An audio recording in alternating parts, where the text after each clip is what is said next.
A new series called Twisted Metal just recently came out, and it's based on the actual game series known as Twisted Metal.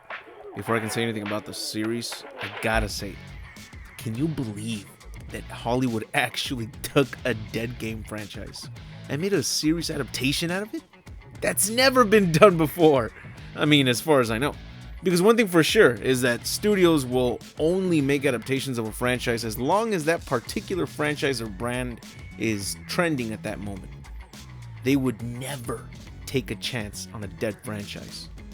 The last Twisted Metal game came out in 2012. That's 11 years ago. You mean to tell me that there was someone out there who actually had a vision? A vision based on Twisted Metal.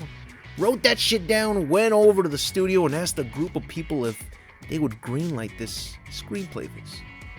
And that group, that entire group, was not brain dead? That's fantastic! And it's great news! For too damn long, Hollywood was run by nothing but normies and yes men all around. Now we're actually seeing some actual visionaries. And the beauty about this Twisted Metal adaptation is that now Hollywood is gonna likely turn their attention towards other dead game franchises to adapt, which is perfect. Cheaper for them, right? Especially since they're basically out of ideas and there's a lot of amazing dead game franchises that deserve our attention. I can't wait to finally see zero comic book adaptations on screen. I am so sick and tired of the superhero trend. Let's move on, Hollywood. So, what do I think of this show? I think they did a pretty damn good job with this Twisted Metal adaptation. See, I grew up with the game series. I played 1 through 4. 4 is my favorite. Played the hell out of that one, including Twisted Metal Head On, since it was one of the first PSP launch games, I believe. And as a fan of the game series, I just can't argue with what we got. However, out of 10 jokes, only about 1 or 2 would land. Someone else should have written the humor. But that's okay, because I wasn't watching the show for laughs. The story was entertaining. The characters were well developed. Even the Easter eggs were well placed. Nowadays, Easter eggs are just fucking obnoxious, man. But luckily, I didn't get that feeling here. They all made sense to be where they were. The characters were just as random as they are in the series, which I love. They have yet to show us any magic or demons, but from what they teased at the end, it looks like they will be going in that direction. So the story was entertaining. The main character was played by Anthony Mackie, and he basically has to drive across the country to make a delivery. And in his journey, he meets all kinds of people, and there's all sorts of trouble along the way. It's fun to see all of that play out, because in the end, it all comes full circle, and that always makes for an entertaining watch and a satisfying conclusion. I'm not going to spoil anything, but I will mention that there are 2 characters that were revealed to be in the next season. And both of those characters are my favorite characters in the game series, so now I'm just really curious to see how they're going to be pulling them off. What will their introductions be like, you know? Will they be friends or foes? You know what? Fuck, I'm just going to say who they are. Screw it. The 2 characters are Axel and Mr. Grim Reaper. Dude! What is Axel's vehicle gonna look like here? I don't want to see CG either. I only want to see CG when it comes to shit that they, I guess, just can't do nowadays, like explosions, even though they used to do that shit all the time. But missiles, shooting all that shit and effects, okay, I might let that slide. But I want to see something practical, right? They did a lot of practical work with a lot of vehicles and all that stuff there, so I would like to see what they can do with Axel. I'm sure they won't stick too close to the source material with him, though, because he has his arms, permanently locked within each tire, right? So, yeah, they likely won't keep him stuck 24/7 in that thing. Grim, though, he better be a skeleton under that helmet.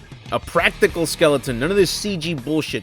CGI will forever be incomparable to practical effects. This show had a few moments of unnecessary CGI, now that I think about it. Like in the first episode, there's a part where blood drips down on the car's windshield, so the windshield wipers are wiping away the blood, but the blood is CG. They literally couldn't just possibly make fake blood and pour it down on the windshield? Am I the only one thinking that that's one of the stupidest uses for computer graphics? It would have taken less than half an hour to make the fake blood and pour it on the windshield. Compare that over tons of hours put into making CG blood. All that time and effort put into making some of the worst CG blood effects. I mean, come on, they could have put Gatorade fruit punch flavor in. That too would have looked 10 times better than CG blood. No, I'll even accept the red candle wax from Tim Burton's Sleepy Hollow. Anything but CG blood.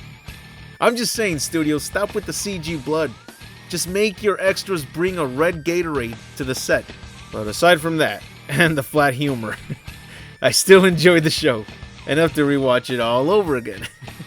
Can't say that about most modern day shows, right? Especially if we're talking about a show based on a video game.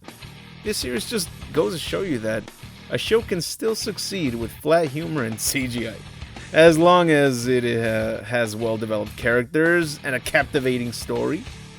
I do wonder, though, what other characters will they be including for the next season?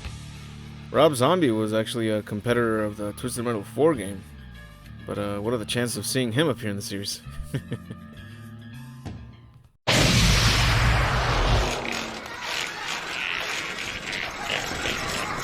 Mr. Zombie, you've just won the Twisted Metal Tournament. With skills unmatched by any contestants, with fiery power unparalleled by any other being, and with a fierce, calculating rage unseen by most mortals, our master, Mr. Zombie, has vanquished his enemies with pleasure and ease. Mr. Zombie will now get one wish by the sweet and gentle grace of your Master Sweet Tooth. What is our wish? Our wish is to let this world hear the wails and war cries of a dead man's soul. So be it! Someone will see you out. Bye! That's it for the video.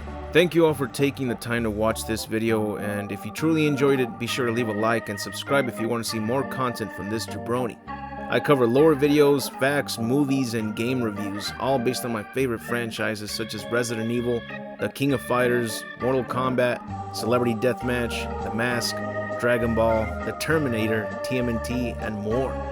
I'd like to give a very special thanks to all my Patreon supporters. This video is for you, and I hope you like seeing your name at the end credits of this video. And if you too would like to see your name at the end of a new vid, be sure to join my Patreon, where you also get to receive exclusive videos and updates such as new art panels for my Resident Evil Outbreak comic that I'm working on. Anyways, I'll see you all in the next video, and remember to have an awesome day.